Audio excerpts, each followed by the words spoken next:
Hello সবাইকে, Tanuj YouTube চ্যানেলে আপনাদের সকলকে স্বাগত। আজ আমার রেসিপি ভাপা পিঠা। শীতের দিনে এই সব পিঠেই তো ভালো লাগে, তাই না? আর গরম গরম ভাপা পিঠা আমরা সবাই বেশ পছন্দ করি। এই পিঠেটাই আমরা অনেক সময় মেলায় বিভিন্ন জায়গায় কিনতে দেখতে পাই।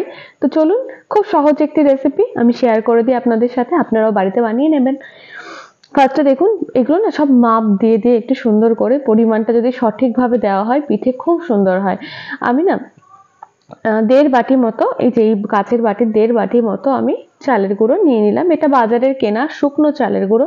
এবার সেই সেম বাটির মধ্যে আমি অল্প সামান্য লবণ আর একটু উষ্ণ গরম জল নিলাম। দেখুন, 1/2 বাটি মতো উষ্ণ গরম জল নিলাম।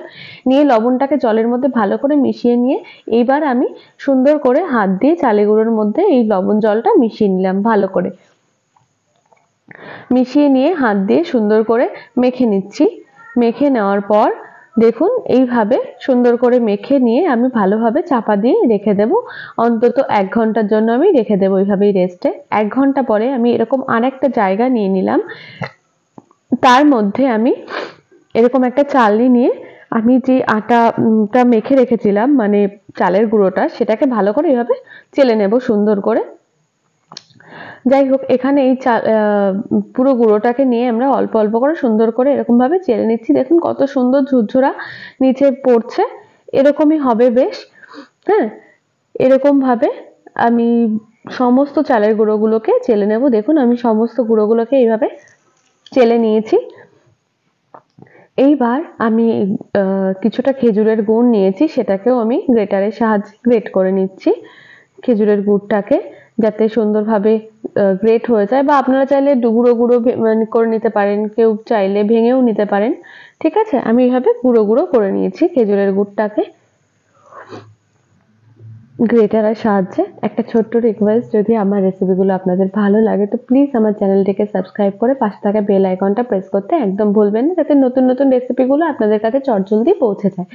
এবং একটা রিকোয়েস্ট আরেকটাও, যদি রেসিপিগুলো ভালো লাগে তো প্লিজ আমাকে একটু জানাবেন কমেন্টে যে কেমন লাগছে আমার রেসিপিগুলো।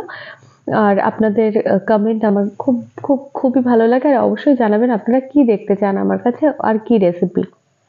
আচ্ছা, এবার আমি একটা বাটি নিয়ে নিলাম। এই বাটির মধ্যে পিঠেটা ভাপতে বসাবো, এই জন্য বাটিটা নিয়ে তার মধ্যে আমি চালের গুঁড়ো দিয়ে একটুখানি কোট করে নিলাম। নিয়ে চালের গুঁড়োটা ফেলে দিলাম। আর এরকম একটা সুতির কাপড় নিয়েছি, যেটাকে কিনা আমি পুরোপুরি ভিজিয়ে চিপড়ে নেব শুকনো করে। এবার চালের গুঁড়োগুলোকে আমি চামচ দিয়ে দেখুন সুন্দর করে হালকা হালকা করে একটুখানি প্রেস করে দিতে হবে। দিয়ে চালের গুঁড়োগুলোকে দিয়ে একটু হালকা হাতে একটু প্রেস করে দিচ্ছি, নাহলে ভেঙে যাবে চালের গুঁড়ো, মানে পিঠেটা একটু হালকা প্রেস না করলে। এবার এর মধ্যে দিয়ে দিচ্ছি আমি গুড়, আর দেবো আমি নারকেল। একটু বেশি পরিমাণে দিচ্ছি, আমার না ওই হালকা হালকা গুড় নারকেল ভালো লাগে না, আমার একটু বেশি পরিমাণে ভালো লাগে, তাই আমি একটু বেশি দিয়ে নিচ্ছি, যাতে মুখে পড়ে সুন্দর লাগে। তো আমি একটু বেশি করে নারকেলও দিয়ে নিচ্ছি। এবার নারকেলের উপরে আমি আবারও গুড় দিয়ে নেবো, আরেকটা গুড়ের আস্তরণ দিয়ে নেবো হালকা করে। আপনারা চাইলে মিষ্টি পছন্দ না করলে এর থেকে কমও দিতে পারেন। তো এইভাবে আমি সম্পূর্ণ গুড়গুলোকে দিয়ে দিচ্ছি। দিয়ে দেওয়ার পর উপর থেকে আমি আবারও যে চালের গুঁড়োটা ছিল সেটাকে সুন্দর করে দিয়ে আমি একটু হালকা হাতে প্রেস করে নেব। ব্যাস, কমপ্লিট।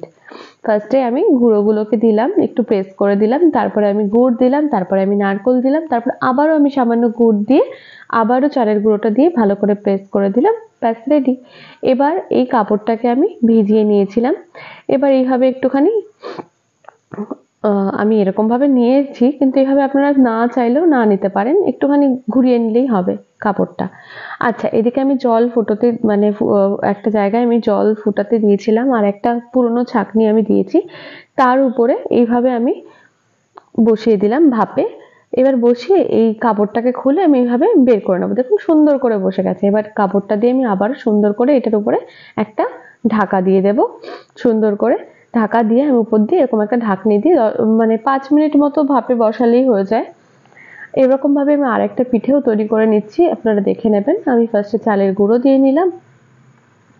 চালের গুঁড়ো দিয়ে নেওয়ার পর আমি এখানে দেব সামান্য গুড়, তারপরে দেব নারকেল, পুরনো নারকেল, তার উপর দেব আমি আবারও গুড়ের আস্তরণ।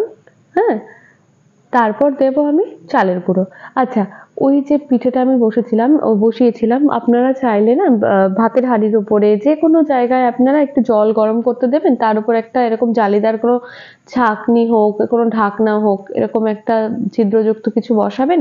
জলটা যেন না লাগে বাটিতে, নিচে অবধি থাকে। আবার জল শুকিয়ে গেলে আপনারা জল দিয়ে আবার ফুটে উঠবে, তারপরেই আপনারা আবার দেবেন পিঠেটা, ঠিক আছে? ধরুন জলটা শুকিয়ে গেছে, হুম, কিন্তু সামান্য জল আছে আপনারা দিচ্ছেন, তখন কিন্তু হবে না, আরেকটু জল বেশি করে দিয়ে ফুটিয়ে নিতে হবে আপনাদেরকে, তারপরেই আপনারা দেবেন। যাই হোক, এইভাবে বাটিতে আমি একটু চাপা দিয়ে নিলাম,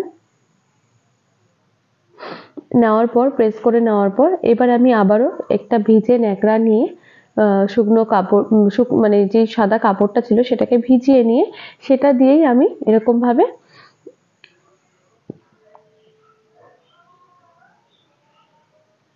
এবার একটু ঘুরিয়ে নিই, ব্যাস রেডি। এবার এটাকে আমি আবার বসিয়ে দেবো। আমি ততক্ষণ দেখিনি এটার কি হাল, একটুখানি খুলে আপনাদেরকে দেখাই।